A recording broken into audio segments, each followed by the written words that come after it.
একটা ছোট গ্রামে থাকতো এক গরিব কৃষক দিনমজুর। তার নাম ছিল রহিম।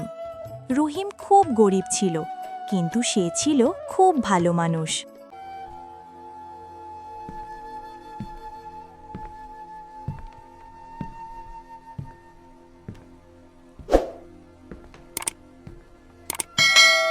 আল্লাহ ভরসা, আজ যদি একটু কাজ পাই।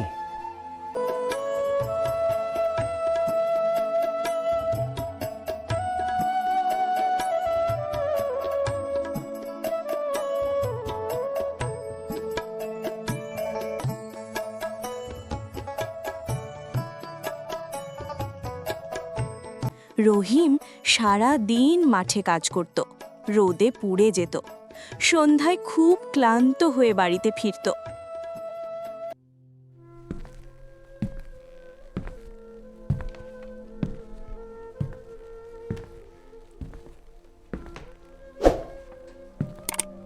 আজ কাজ পেয়েছিলে নিহালের বাবা?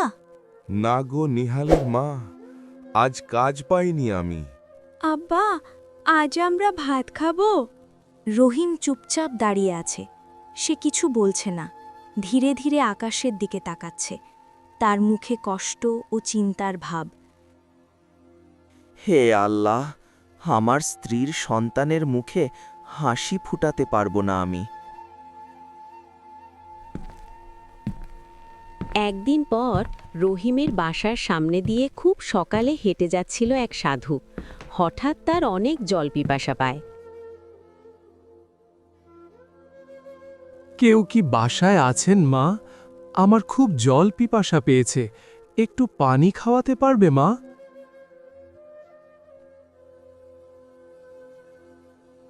দেখ তো নিহালের মা, বাসার বাইরে কে এসেছে, মনে হয় ডাকছে তোমায়। নিহালের মা বাসার বাইরে গেলেন, গিয়ে দেখলেন এক সাধু ডাকছে। সাধুর কাছে গিয়ে দাঁড়ালেন নিহালের মা। তার চোখে কৌতূহল ও কিছুটা চিন্তা।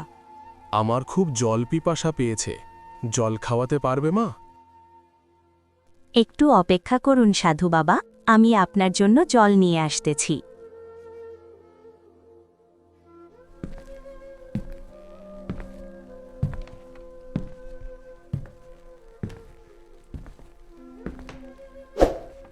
নিহালের মা ঘরের ভিতরে গেলেন জল নিয়ে আসার জন্য। কে এসেছে নিহালের মা? বাড়ির বাহিরে বলো তো, আবার হাতে জল নিয়ে যাচ্ছ?